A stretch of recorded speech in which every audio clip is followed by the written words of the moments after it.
કણબજાર સ્વામિનારાયણ મંદિરના પાટોત્સવની ઉજવણી અન્વયે શનિવારે બપોરના સુમારે ભવ્ય શોભાયાત્રા યોજાઈ હતી।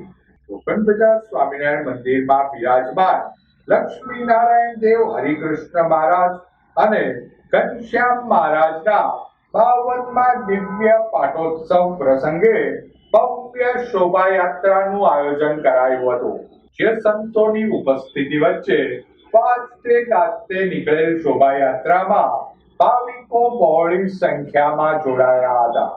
શોભાયાત્રા શહેરના મુખ્ય માર્ગો પર ફરી લોખંડ બજાર સ્વામિનારાયણ મંદિરે પૂર્ણ થઈ હતી।